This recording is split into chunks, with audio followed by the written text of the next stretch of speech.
Thank you, Mr. Nixon. That completes the opening statements, and now the candidates will answer questions or comment upon one another's answers to questions put by correspondents of the networks. The correspondents.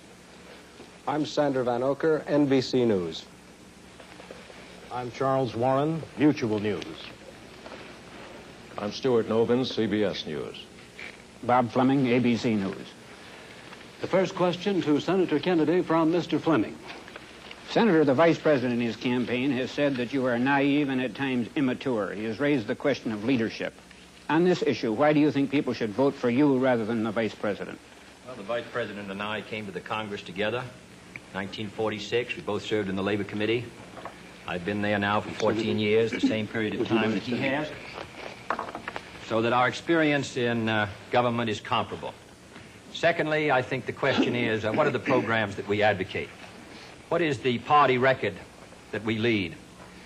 I come out of the Democratic Party, which in this century has produced Woodrow Wilson and Franklin Roosevelt and Harry Truman, and which supported and sustained these programs which I've discussed tonight. Mr. Nixon comes out of the Republican Party. He was nominated by it. And it is a fact that through most of these last 25 years, the Republican leadership has opposed federal aid for education, medical care for the aged, development of the Tennessee Valley, development of our natural resources. I think Mr. Nixon is an effective leader of his party. I hope he would grant me the same. The question before us is, which point of view and which party do we want to lead the United States? Mr. Nixon, would you like to comment on that statement? I have no comment. The next question to Vice President Nixon from Mr. Van Oker. Mr. Vice President, since the question of executive leadership is a very important campaign issue, I'd like to follow Mr. Novin's question. Now, Republican campaign slogans, you'll see them on signs around the country, as we did last week, say, it's experience that counts. That's over a picture of yourself, sir. Implying that you've had more governmental, executive decision-making experience than your opponent. Now, in his news conference on August 24th, President Eisenhower was asked to give one example of a major idea of yours that he adopted. His reply was, and I'm quoting, "If you give me a week, I might think of one. I don't remember." Now, that was a month ago, sir, and the President hasn't brought it up since. And I'm wondering, sir, if you can clarify which version is correct, the one put out by Republican campaign leaders or the one put out by President Eisenhower? Well, I would suggest, Mr. Van Oker, that if you know the President, that was probably a facetious remark. I would also suggest that insofar as his statement is concerned, that I think it would be improper for the President of the United States to disclose the instances in which members of his official family had made recommendations, as I have made them through the years, to him which he has accepted or rejected. The President has always maintained, and very properly so, that he is entitled to get what advice he wants from his cabinet and from his other advisors without disclosing that to anybody, including, as a matter of fact, the Congress. Now, I can only say this. Through the years, I have sat in the National Security Council. I have been in the cabinet. I have met with the legislative leaders. I have met with the President when he made the great decisions with regard to Lebanon, Kimoy Matsu, other matters. The President has asked for my advice. I have given it.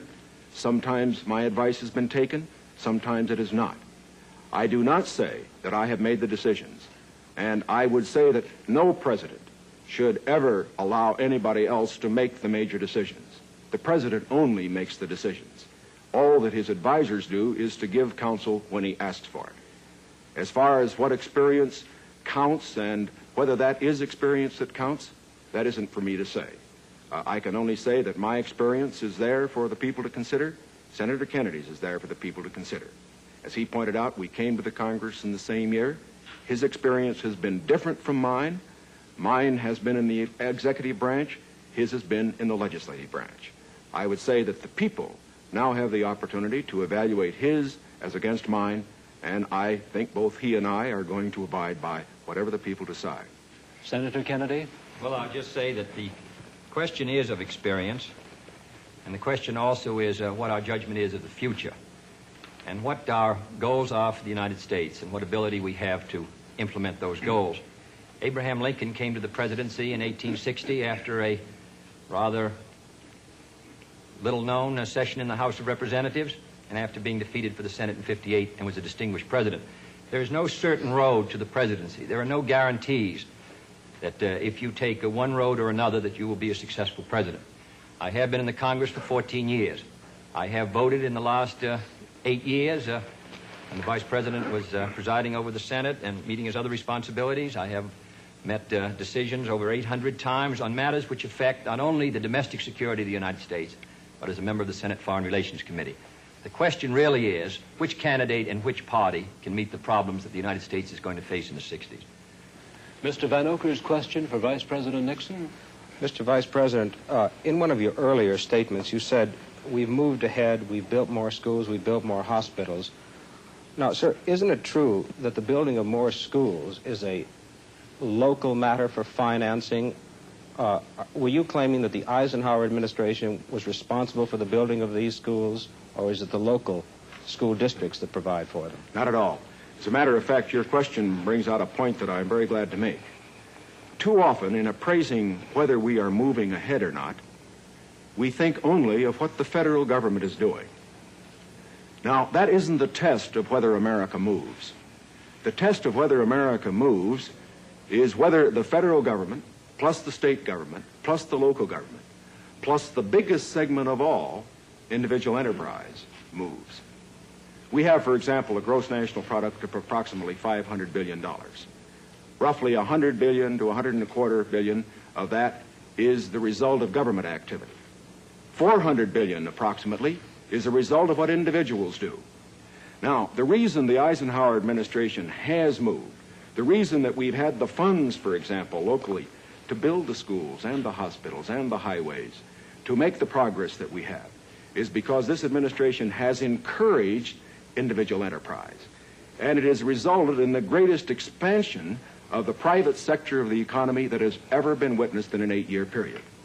And that is growth. That is the growth that we are looking for. It is the growth that this administration has supported and that its policies have stimulated. Senator Kennedy? Well, I must say, I think the reason that the schools have been constructed is because the local school districts were willing to increase the property taxes to a tremendously high figure, and in my opinion, almost to the point of diminishing returns in order to sustain these schools. Secondly, I think we have a rich country, and I think we have a powerful country. I think what we have to do, however, is have the president and the leadership set before our country exactly what we must do in the next decade if we're going to maintain our security in education, in economic growth, in development of natural resources. The Soviet Union is making great gains. It isn't enough to compare what might have been done 8 years ago, or 10 years ago, or 15 years ago, or 20 years ago. I want to compare what we're doing with what our adversaries are doing, so that by the year 1970, the United States is ahead in education, in health, in building, in homes, in economic strength. I think that's the big assignment, the big task, the big function of the federal government.